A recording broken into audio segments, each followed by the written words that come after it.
What is going on, everyone? This is Eric coming at you live for the third time this week, just outside of Hartford, Connecticut. And today we're going to do a recap round one of the 2021 NFL draft. We're going to look at how what each pick was and if there were any trades that led up to the draft pick. So, without further ado, we're going to jump right in here. And of course, the first overall pick belonged to the Jacksonville Jaguars. And they did exactly what we expected. They went with quarterback Trevor Lawrence out of Clemson. So, Trevor Lawrence, amazing quarterback, obviously, very good college career. He looked great. And nobody was shocked when they announced Trevor Lawrence. It was just official. It was like, oh, he's finally officially a Jaguar. Uh, I'm not going to give like grades or anything like that on these picks, but I do like this pick a lot for Jacksonville.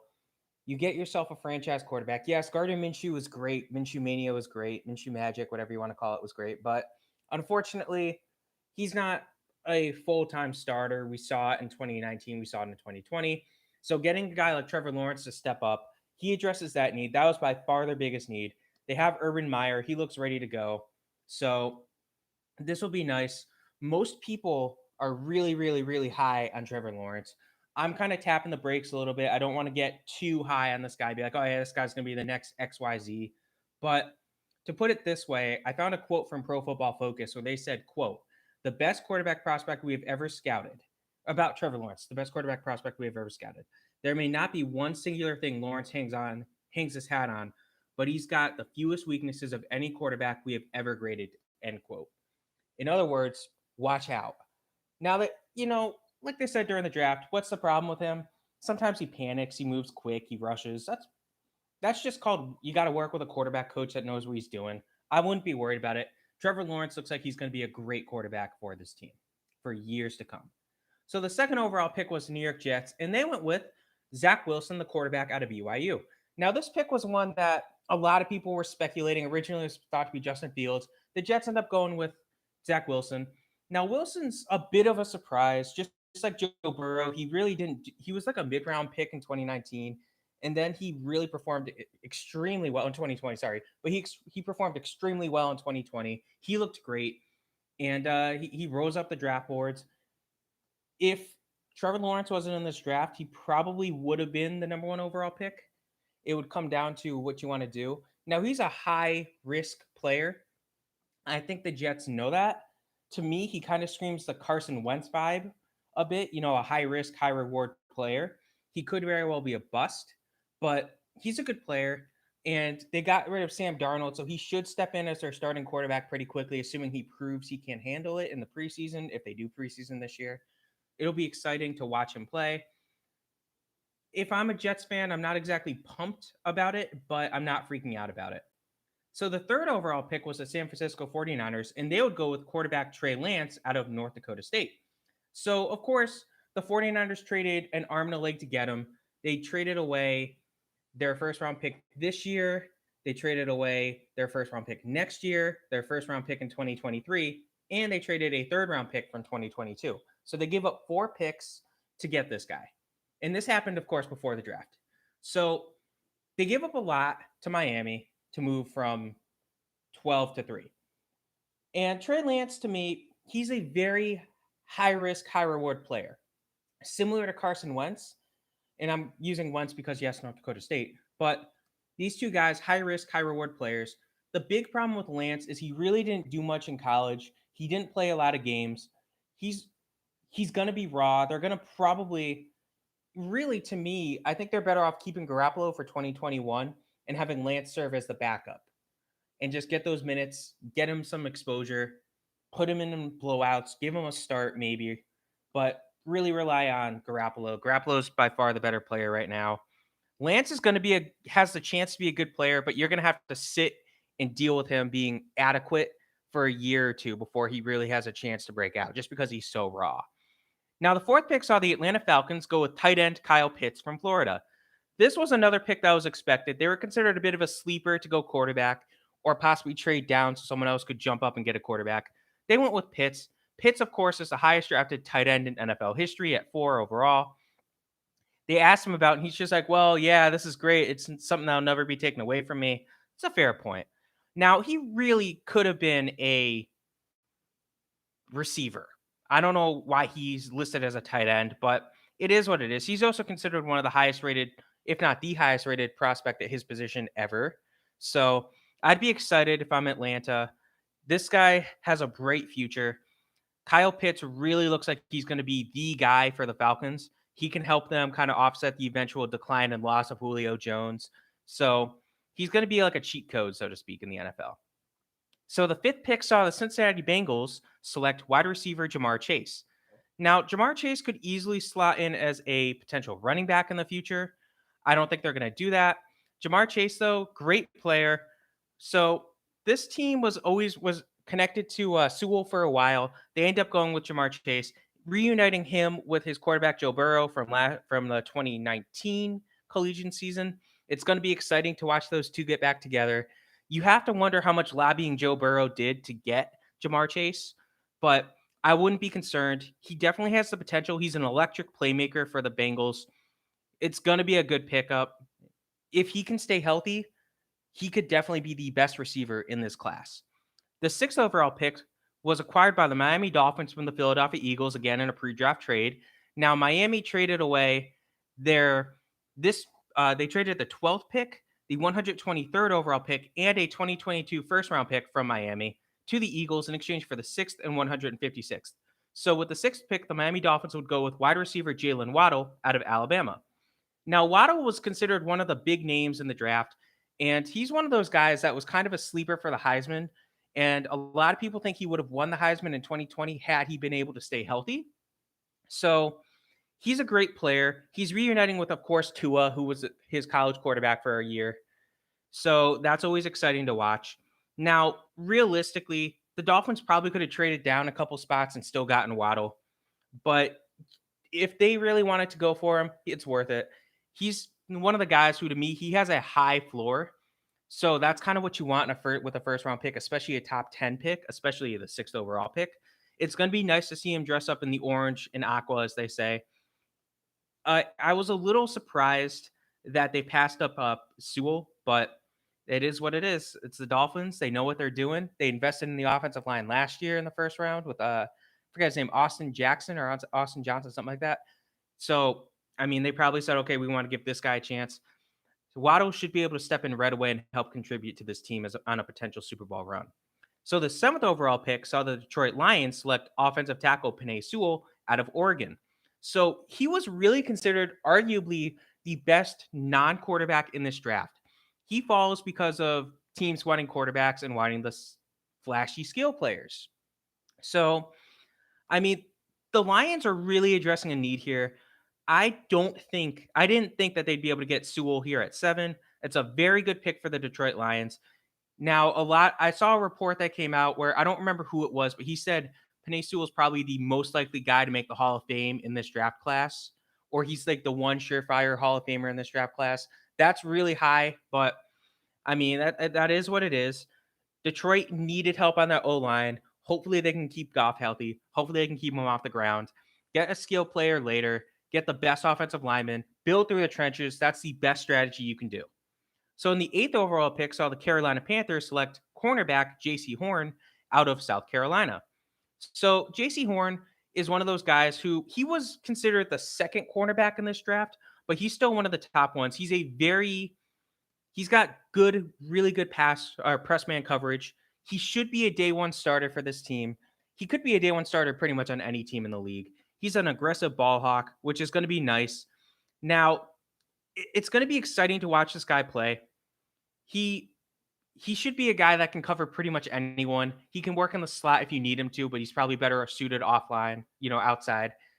JC Horn's a guy who probably is considered a reach here by the Panthers, but the problem is they couldn't really trade down to get him because Dallas would have taken him at 10 in a heartbeat, or if it had down to 10 to get him, Dallas would have traded up to grab him. So I like the pick. He's going to be a guy that probably, assuming he can stay healthy, which I don't believe he has an injury history, he'll be a good player. So the Denver Broncos would select cornerback Patrick Surtain out of Alabama with the 9th pick. So this kind of freaked out the Dallas Cowboys, but Surtain, I wasn't exactly expecting him to go to Denver. He probably fits this team. He feels a need, but it wasn't the pick that we were expecting. We were looking at either a quarterback or possibly a receiver, maybe defensive line help, but it's it is what it is. I mean, Sertan should be able to help jump in. He's definitely the most polished player that was in this draft for the defensive backs. So JC Horn's a higher risk player. Sertan's probably a a lower ceiling than Horn is. He's still a good player. Don't get me wrong. I'm not here to bash. I would have loved to see Sertan go to the Eagles, but it wasn't going to happen.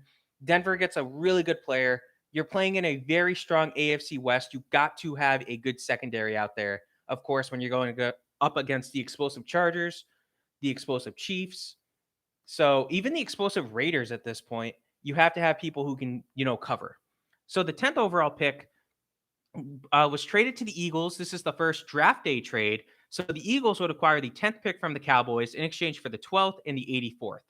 So the Eagles would select wide receiver Devontae Smith out of Alabama. So this was one of the picks. I was a lot of Eagles fans were terrified when the Eagles traded from 6 to 12. They're like, why would you do that? We're not going to get Devontae Smith now. He's a Heisman winner. He's not going to fall. Well, yeah, he probably wasn't going to fall to 12, but they traded up to 10. So basically, they acquire a first round pick for a third round pick. I'm fine with that. Devontae Smith's a guy who, right when they announced the pick, I was not the biggest fan of it. Watching the highlight tapes, I'm getting a little warmer on him. I'm like, okay, maybe he's going to be a good player. Now, if he weighed like 20 pounds more than he does, because that's a big problem with him, he's a smaller player. If he weighed more, he could probably be the best receiver in this draft class. But it is what it is. He dominated. He's got good speed. He's not the fastest guy on the field, but he has very good speed. He's very quick. He's explosive. It's going to be if you can tackle him, good for you.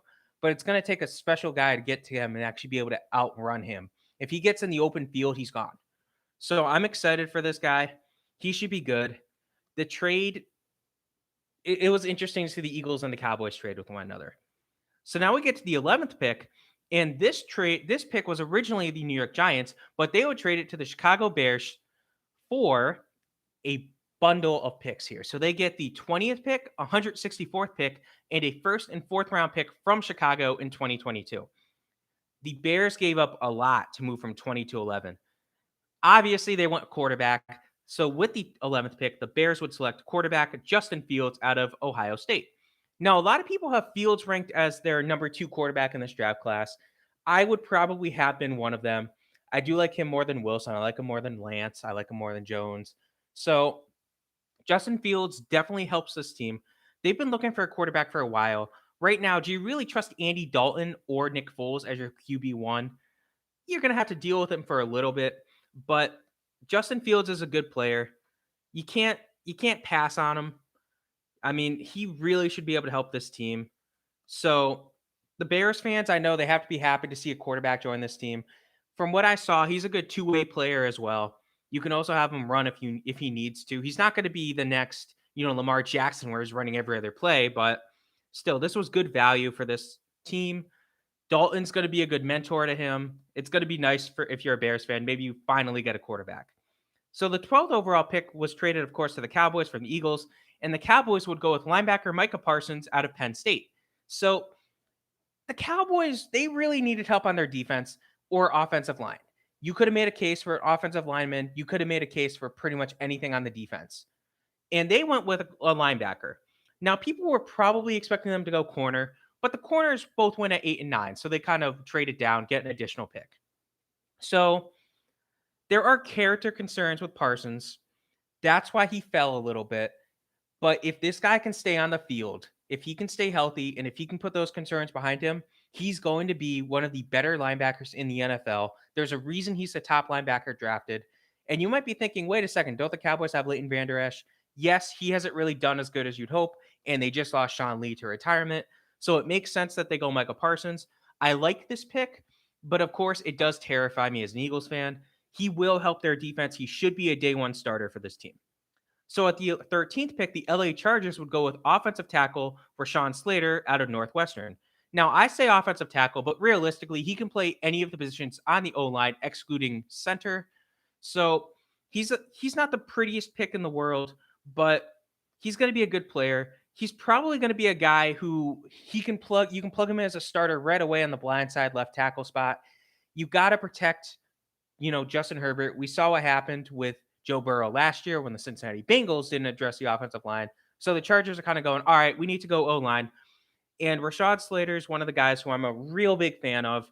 I would have been happy if the Eagles picked him at 10 or 13 or 12, but it is what it is. He went to Northwestern. That's one of the more quiet schools. You don't hear a lot of NFL players coming from Northwestern. Chargers definitely like the pick. It's not the prettiest pick in the world. You're not going to be winning 20 awards for picking an offensive lineman, but you got to build through the trenches. You have to build through the trenches. There's a reason he was the second offensive lineman picked. So now we get to the 14th pick, and this pick saw the Minnesota Vikings trade down with the New York Jets. So the Jets had acquired another pick. We'll get to that in a little bit when we get to the actual Jets, when we get to pick 23. But the Vikings would trade away pick 14 along with 143 to the Jets in exchange for picks 23, 66, and 86. So in other words, it's kind of like the Jets gave up a second round pick and moved far down from like a mid third to a mid to late fourth. So it is what it is. It seems like one of those trades that you might be going for a skills player, right? No. Instead, the Jets would go with offensive guard Elijah Vera Tucker out of USC. Now, I'm a big advocate for building through the trenches, but I'm a little surprised that they traded up to get a guard. It doesn't happen much in the NFL. It's really surprising. And it's Joe Douglas doing what Joe Douglas does. He wants to trade around. I get it. You want to get yourself a good player. I like it. So it's weird to me that you trade up for an offensive lineman. I don't necessarily like that, but the importance of getting a good offensive line can never be understated. I'm not going to keep saying build through the trenches with every offensive lineman, but you do have to build through the trenches. So I like it. The problem for him is he's a bit raw. He didn't start too many games in his career. He only started 19 games in college, but he can also play the center position. So he very well might be a guy who they kind of put out as a center and kind of say, okay, we'll see what he does. So it's by no means a safe pick, but it's a good pick. Help protect your franchise quarterback.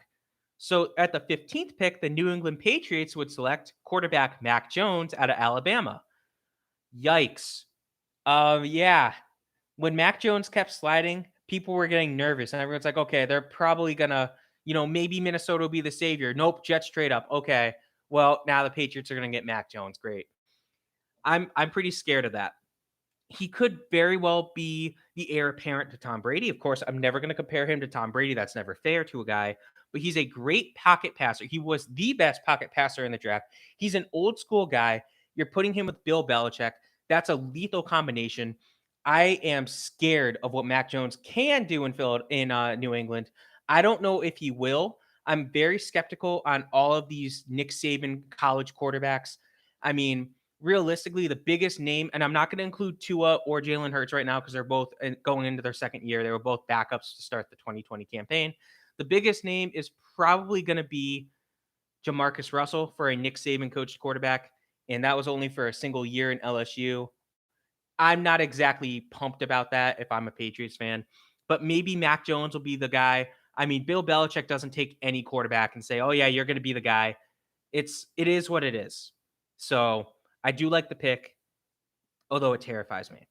So the 16th overall selection saw the Arizona Cardinals select linebacker Zavin Collins out of Tulsa.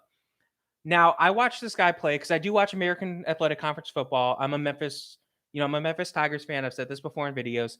So I watched this guy play, and he could be a terror. He could be a terror. The problem is I didn't see him as a mid first round pick. I saw him as a late first round pick, early second round pick. He's not a bad player, but the other problem to me is why on earth would they go with a linebacker here?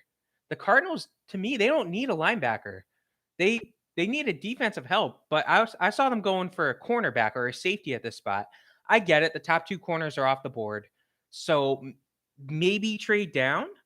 I mean, to me, this pick could have been Asante Samuel Jr., and I would have been okay, whatever. But I mean, I'm not going to keep bashing him. Collins is a good player in and of himself. He's showed great, he's great. He has great coverage skills. He's a big playmaker. He has great awareness. I mean, you have to be to win the Chuck Bednarik Award as the nation's best defender. So I'm excited for that one. The the Cardinals are definitely a team to watch out for in the future. Now, he does have some tackling concerns, but it is what it is. Again, I really felt that this team was going to go cornerback or safety, especially since Patrick Peterson left. Caleb Fairley was still on the board. Even Asante Samuel Jr. was still on the board. I understand going with either one of them. It is what it is. It's fine. If you're a Cardinals fan, I want to know what your thoughts are. The 17th pick saw the Las Vegas Raiders go with offensive tackle Alex Leatherwood out of Alabama. A lot of Alabama players were picked this year in this first round. So Leatherwood, a lot of people really felt like Leatherwood was a late first, if not early second rounder.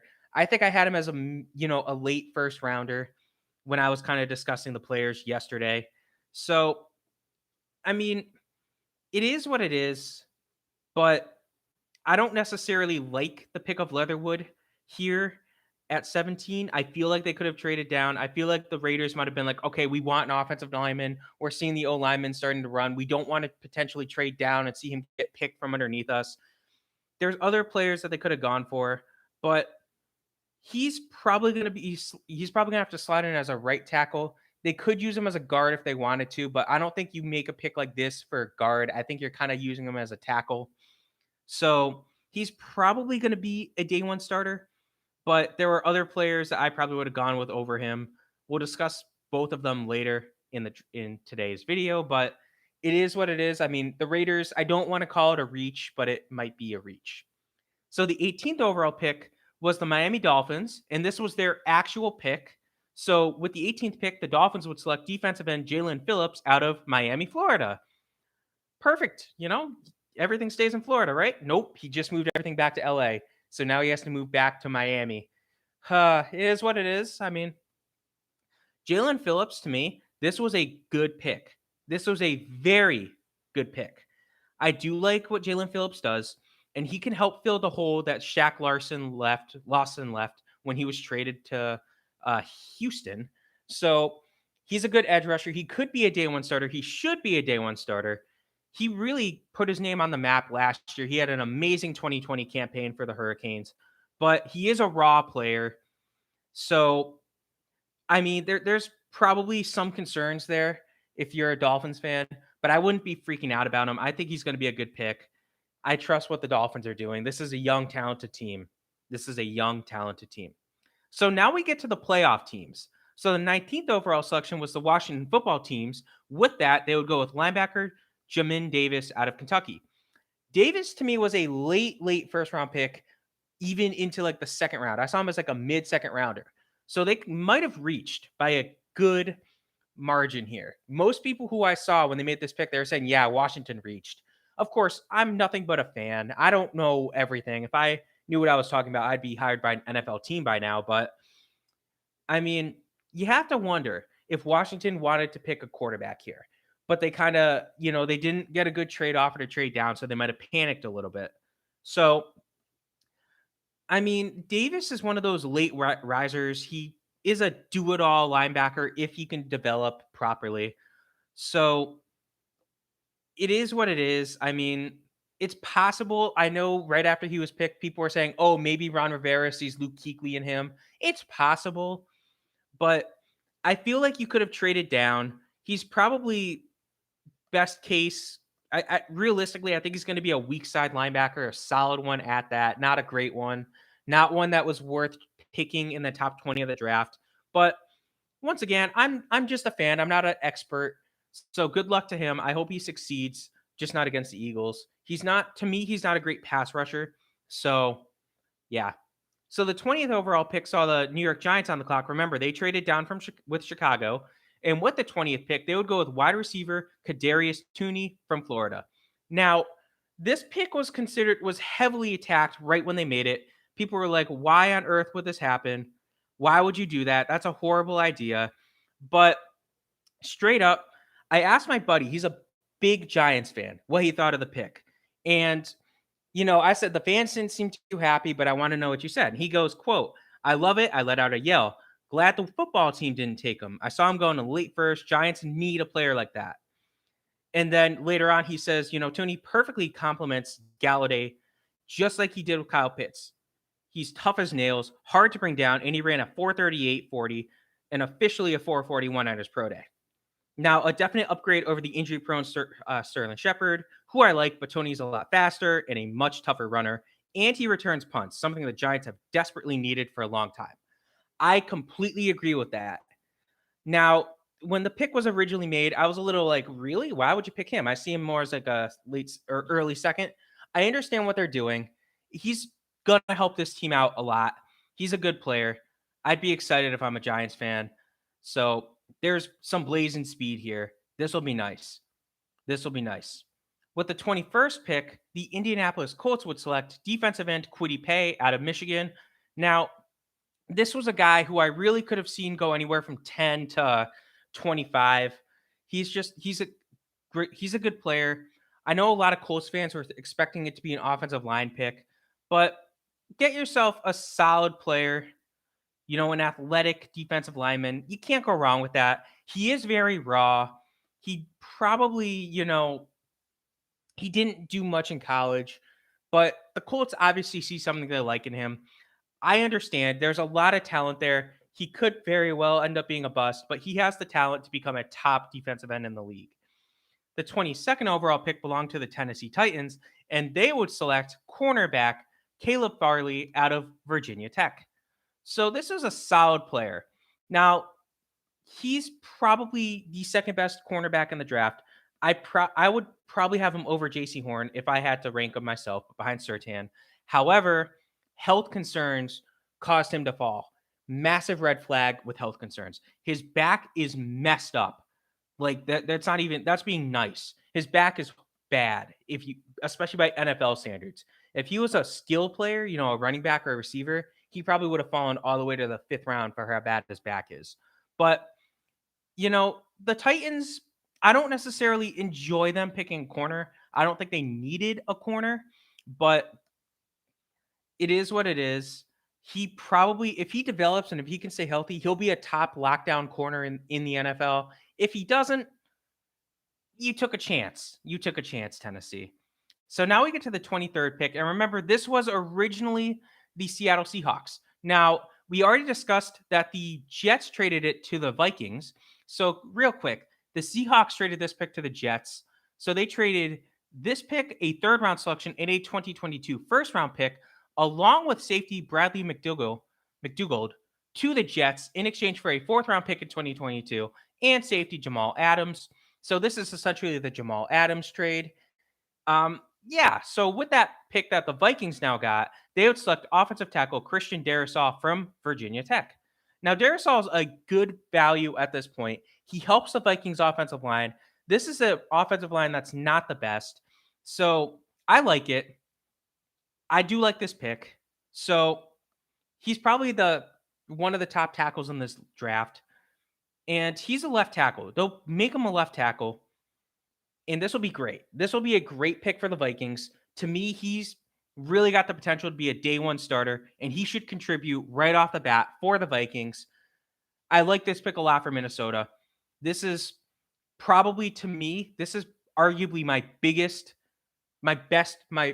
the pick I like the most outside of the top 3, because the top 3 is the top 3, but I'd even say just Trevor Lawrence at this point. Vikings needed a left tackle. They got a left tackle. I love this pick. Now, the 24th pick saw the Pittsburgh Steelers select running back Najee Harris out of, you guessed it, Alabama. Crimson Tide really well represented in this 1st round. So Najee Harris, I don't necessarily like this pick. I don't like the running back in the 1st round mentality, unless it's someone like Saquon. But even then, we're seeing what happens. He's getting hurt. Christian McCaffrey's getting hurt. I don't necessarily like a 1st round running back. That's me. I am an old school football player, but I don't think nowadays you need to do that. Now, the Steelers had an abysmal run game last year, so they decided we need a running back. Najee Harris was linked to the Steelers for the longest time. I'm not shocked to see him go to the Steelers. He's got the quickness. He can be a good pass catcher. He can run down the middle if you need him to. He's been a very productive player. He rushed for 2,600 plus yards in his past 2 years, and he added 39 total touchdowns. That's exciting. So I do think that the Steelers probably need an offensive lineman more than a running back, but this is a deep O line class. So I don't blame him. Get the first running back off the board. I like it, but I'm not the biggest fan of it. I'm not the big fan of running back in the first round. I said that, but we'll say it again here at 25, where the Jacksonville Jaguars were on the clock. Now, the Jaguars acquired this pick from the LA Rams, along with a fourth round pick this year and a 2020 first round pick in exchange for cornerback Jalen Ramsey. So, with the 25th pick, the Jaguars would select running back Travis Etienne, Etienne, Etienne, sorry, out of Clemson. So, you're pairing him with Trevor Lawrence. I like that. Get your college quarterback with his, running mate. The problem is, like I said, I'm not the biggest fan of a running back in the first round. However, I do think he was a better running back than Harris. He had a fast 440. He ran a 441 40 at his pro day, and he's shown a lot of ability to just turn on the afterburners, and he can take a hit. He can take a hit and he can keep going. It's a good pick if he can stay healthy. I like it. I really do. He's the ACC all-time leader in rushing yards. So it was surprising to see him return to school because I remember he was considered a potential first-round pick in 2020, but he decided to go back to school. I like it. I do like it. This was a good pickup for the Jaguars. I'm not the big fan of running backs in the first round. I think you probably could have gotten him in the second round, but I don't blame you. You saw the Steelers take a running back. You took a chance. And I think you get the better running back too. So with the 26th pick, the Cleveland Browns were on the clock, and they would go with cornerback Greg Newsome II out of Northwestern. Yep, Northwestern got 2 picks in the first round this year. It's the first time that that's ever happened. So Newsome, he's a good player. I do like what he does. This was a good pick, especially in front of the hometown Browns fans. This was a good pickup. I like it. So the Browns clearly, they were looking for corners. They wanted a corner to help them. Newsome helps them out a lot. And to me, he's a very good player. He has very freaky, raw athletic ability. Now, he needs to start getting better interceptions. He needs to start picking off the ball more. He needs to work on his footwork, but he's still a very good player. If he can do that, if he can get his footwork going, he's going to start getting the interceptions. And if that happens, he can be a top 20 corner in this league if he can start getting everything going. I see him as a low, like a higher ceiling, higher floor type of guy. So it'll be nice. The Browns are definitely going to enjoy having him on the team. Now, the 27th pick saw the Baltimore Ravens select wide receiver Rashad Bateman from Minnesota. So Bateman's another good player. And finally, the Ravens kept striking out and getting wide receivers in free agency. So they said, you know what? Screw it. We're going to pick ourselves a wide receiver that's stuck with us for 4 or 5 years, depending on if we pick up their option. This was a necessity. They needed a receiver. They definitely needed a receiver. And the problem is we saw it in the playoffs. Teams would just say, okay, we're going to dare you to throw the ball. Go ahead. We're going to stop your run, throw the ball. Prove to us that you can throw the ball. And they couldn't do it. So now adding a receiver like Bateman will help them do that. Now they're still going to run first, pass later, but having Bateman on this team at least makes it that much better. His skill set fits what they need. He's a good player. He's a high volume pass catcher if they need him to be. So, I mean, people compared him to Stephon Diggs. So take that say what you will about that one. But I do like the pick a lot. The 28th picks on the New Orleans Saints select defensive end Peyton Turner out of Houston. Another American Athletic Conference kid. Another one I didn't like watching play against my Tigers. But another guy, again, that I really didn't see as a first-round pick. And I know a lot of people were surprised with this pick. They're kind of like, wait a second now. Is this guy a top 100 player, period? This was probably the most head-scratching pick in the draft. Maybe, actually. I completely forgot about the next pick. But, I mean, I understand the Saints feel that they need pass rushing, but they probably should have gone with a corner or a linebacker or even a receiver. I had them going receiver. To me, that made sense. But I mean, this guy can get pass rush. He had 5 sacks over just 5 games last year. He has a good size, he has good agility. But the problem is, I don't see this as a massive need for the Saints. I don't think they needed to draft an edge rusher. Yes, they lost Trey Hendrickson. I get that. But I don't necessarily think he was worth a first round pick. I like what he can bring to the table. I just don't think they should have picked him there. So now we get to the 29th pick, and it was the Green Bay Packers. So you'd think the Packers would say, okay, we're going to do what we can to appease Aaron Rodgers. He just publicly said, basically, I want to be gone. Guess what? They don't do that. They go cornerback Eric Stokes out of Georgia. This pick to me was probably the most head scratching pick in the draft because, first of all, you're pissing off Aaron Rodgers, who's already mad enough at you. And then you decide, let's not even get an offensive lineman. Let's not get anything offense. Let's get a corner. I don't understand that. They brought back Kevin King. And yes, I get it. They might have needed a corner, but you could have traded down to get Stokes. I think you should have gone offense. You got to do what you can to make Rodgers happy. Rodgers is going to go. It is what it is at this point. Now, he has the size. Stokes has the size. He has the length to be a great complement to what they already have there. But I don't know. I don't know how I feel about him. Is he going to be a good player? Probably. But I mean, the problem is he wasn't really tested too much in college. So we'll have to see what happens with that. The real thing with Green Bay, though, is what is going on with Aaron Rodgers. That'll be a potential future discussion. So the 30th overall pick saw the Buffalo Bills select defensive end Gregory Rousseau out of Miami, Florida. He is a good player. I do like what Rousseau brings to the table. Now, I'm not surprised he goes here. The Bills possibly could have traded down into the early second round and gotten him, but I don't blame them. Just get him now. So, really, this guy has high upside. I think the ceiling for him is someone along the Julius Peppers size. You know, he could be an elite pass rusher. He's a big guy, 6'7". He had a good amount of production in college, albeit in a limited starting role. So it's a high risk, high reward player. He's probably the top pure edge rusher in the draft. He's not the best at run stuffing, so the Bills may have to work with him on that, but this was a very good pick for Buffalo. So the 31st pick belonged to the Baltimore Ravens as they made a trade with the Kansas City Chiefs. So the Chiefs would trade the 31st, 94th, and 136th overall picks, along with a 5th-round pick next year to Baltimore in exchange for the 58th pick, a 2022 6th-round pick, and offensive tackle Orlando Brown.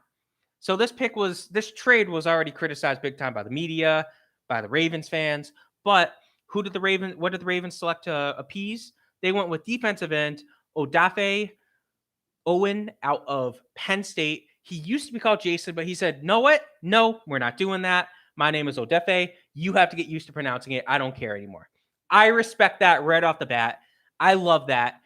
This guy has personality. He basically said, "You got to do what you got to do. You got to call me by my name. I'm not going by my middle name anymore. I'm an adult. I'm a man. I'm in the NFL. You're calling me by my first name." I love that. However, I don't necessarily like the pick itself. Yes, they did lose a couple of big name pass rushers in free agency, but I don't necessarily know if he was the needed pick, if he was the best pick at this point. I think they probably could have traded into the early second and gotten him, but still, it is what it is. The problem with him is he didn't have a single sack in college in his season last year. Now, the upside is there. Don't get me wrong. But if he can get healthy, if he can stay healthy, if he can reach his potential, this guy could be a stud for the Ravens for years to come. Lastly, we have the 32nd overall pick, which saw the Tampa Bay Buccaneers select defensive end Joe Tryon out of Washington. This pick may have confused a few people. This guy was probably a late second on a lot of boards. I didn't know much about him coming into the draft. I'll be honest with you.